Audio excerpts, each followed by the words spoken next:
two superpowers, each claiming the moral high ground, divided by an iron curtain.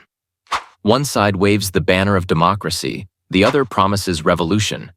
The stakes are global, and the weapons are invisible. Welcome to the Cold War.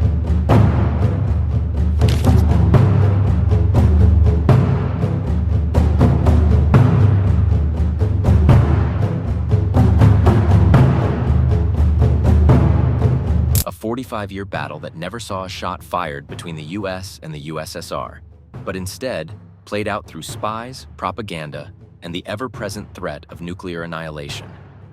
How did we get here? Let's rewind to the end of World War II. The year is 1945. The Allied victory over Nazi Germany is still fresh, but the seeds of future conflict are already planted. In the rubble of Europe, the US and the USSR stand as the last men standing. Both nations, once allies, now face a bitter ideological divide: capitalism versus communism. So what happens next? Do we hold hands and sing Kumbaya? Or do we head straight toward the edge of the cliff? Well, spoiler alert, it's the cliff. But wait, what if I told you the Cold War wasn't just about missiles and spies? It was also about pop culture? Stick around and I'll explain how the space race gave us a new era of rock and roll and drive-in movies. Yeah, it's not all doom and gloom.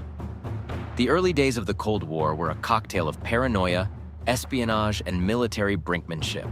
The Berlin blockade in 1948, the Korean War, and the Cuban Missile Crisis. These weren't just regional conflicts.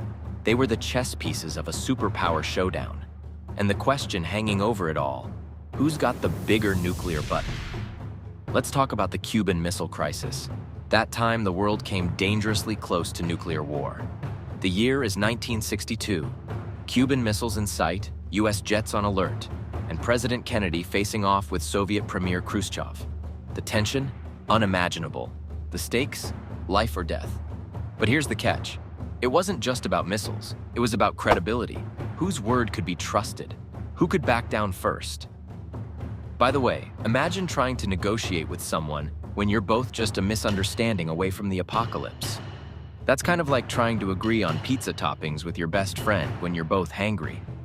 Except there's a chance you could end civilization as we know it. But what happened after the near miss of the Cuban Missile Crisis? The world didn't just go back to normal. The Cold War settled into a dangerous new equilibrium. The Vietnam War, the arms race, and covert operations dominated the landscape. The world watched in awe, fear, and sometimes confusion as superpowers squared off in proxy wars. The USSR is on its last legs. Gorbachev's reforms, glasnost and perestroika, shook things up. But ultimately, it was the power of the people and the influence of the West that brought the Iron Curtain crashing down. But did it really end? Did the Cold War simply dissolve? Or is it more of a simmering conflict? Modern geopolitical tensions show us that some of the dynamics from that era are still at play today.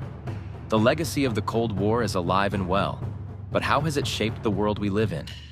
A world once on the brink, never fully recovering from the Cold War's shadow. What's your take? Did the Cold War end, or is it just a prelude to something more subtle? Let us know in the comments below. Thanks for joining us on this journey through history.